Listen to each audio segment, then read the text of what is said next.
நீ கர்த்தரை நம்பி 4 ஸ்டெப் எடுத்து வச்சுட்ட, நீ கீழே போயிட்ட. விட்டுறாத, கர்த்தரை நோக்கி பாரு. அறியாதது மெட்டாததுமான ஆமென் சொல்றவங்க மட்டும் கரங்களை தட்டி. நீ எடுக்க போறியா இல்ல ஐயோன்னு புலம்ப போறியா? இன்னைக்கு கர்த்தர் சிலரோடு இந்த வார்த்தையை தீர்க்கதரிசனமாய் பேசுகிறார். உன் கையை விட்டு போன வாக்கு சத்தம், உன் கையில இருந்து விழுந்த வாக்கு சத்தம், உன் கையில இருந்து விழுந்தன கர்த்தர் திரும்ப விதைக்க பண்ண போகிறார். விசுவாசத்துல நீங்க 4 ஸ்டெப் எடுத்து வச்சீங்க, 5வது ஸ்டெப் விழுந்துட்டீங்க, புலம்பிட்டு இருக்கிறீங்க. இன்னைக்கு கர்த்தர் கேட்கிறார், எங்கே விழுந்ததோ அங்கிருந்து உன்னை நான் மீண்டும் துவங்க வைக்க போகிறேன். கோடாரி இல்லாதவனுக்கு கோடாரி வச்சு வெட்டி பழக்கம் இருக்குமா? ஆனாலும் விசுவாசத்துல அவன் என்ன பண்ணிட்டான்? ஸ்டெப் எடுத்து வச்சுட்டான், இரவல் வாங்கிட்டான்.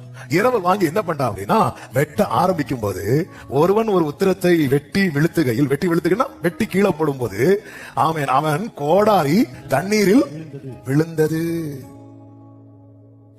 தண்ணீர்ல விழுந்தது. அவன் ஐயோட்டான், ஐயோ என் ஆண்டவனே, அது இரவலாக வாங்கப்பட்டது என்று என்ன செய்தானா? கூவினா.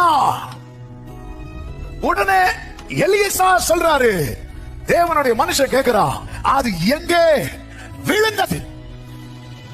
ஆண்டவரே, விழுந்துட்டு விழுந்துட்டு விழுந்துட்டு எங்க விழுந்துச்சு? ஒரு கொம்பை வெட்டி அதை எலியா என்ன பண்றா தெரியுமா? அங்கே எரிந்து அந்த இரும்பு மிதக்குமா? சத்தமா சொல்லுங்க, மிதக்காது. அப்போ இது மிதக்குதுன்னா இதுக்கு பேர் என்னது?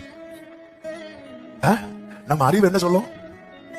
மிதக்காது. இது மிதக்குதுன்னா இது அறிவல்ல, இது அதிசயம்.